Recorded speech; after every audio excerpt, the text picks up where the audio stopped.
बिस्मिल्लाहिर्रहमानिर्रहीम। अस्सलाम वालेकुम दोस्तों, क्या हाल है। आप देख रहे हैं kitchen with Talha YouTube channel. आज हम आपके लिए एक यूनिक रेसिपी लेके आए हैं, वो भी मैगी वाले पकोड़े। बनाने में बहुत ही आसान है, बहुत ही टेस्टी बनते हैं, अंदर से सॉफ्ट बाहर से क्रिस्पी। आपने इस रेसिपी को जरूर ट्राई करना है। इससे पहले आपने हमारे चैनल को सब्सक्राइब नहीं किया, हमारे चैनल को सब्सक्राइब करें, लाइक एंड शेयर करें, साथ ही साथ बेल आइकन के बटन को जरूर प्रेस करें ताकि आने वाली नई वीडियो आपको बर वक्त मिलती रहे। चलिए स्टार्ट करते हैं। बिस्मिल्लाहिर्रहमानिर्रहीम।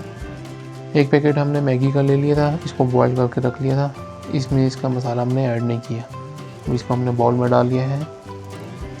एक अदद हमने बड़े साइज़ का आलू लिया है, उसको ग्रेट कर लिया था, वो भी इसमें ऐड कर देंगे। और इन दोनों चीज़ों को अच्छे से मिक्स करेंगे।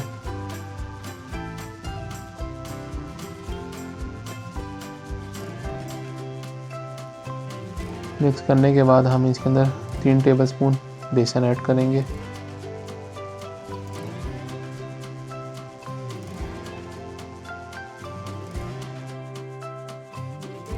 वन टीस्पून सुरख मिर्च ऐड कर देंगे। 1 टीस्पून नमक ऐड करेंगे। और मैगी का जो मसाला आता है उसके पैकेट का, वो इसमें ऐड कर देंगे।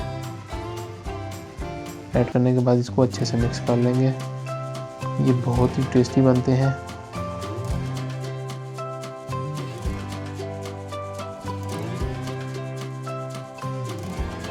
एक अदद हमने अंडा लिया था, वो इसमें अब ऐड कर देंगे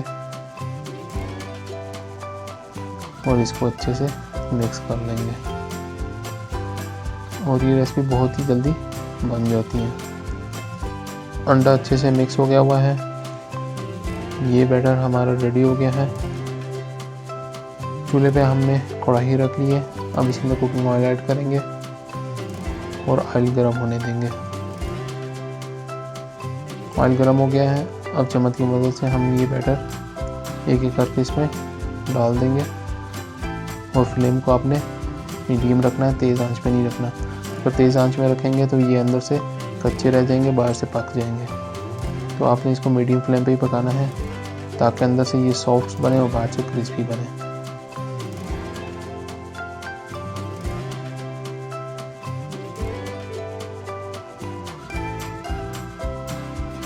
तो हम इनकी साइडें पलट लेंगे। एक साइड हमारी अच्छे से पक गई है।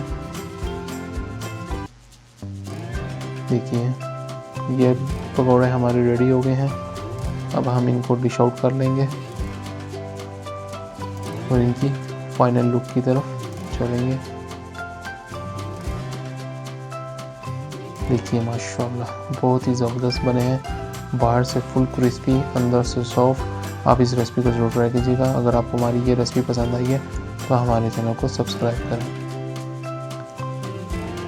इसी के साथ दे मुझे इजाज़त, बहुत सारी दुआओं में। अल्लाह हाफ़िज़।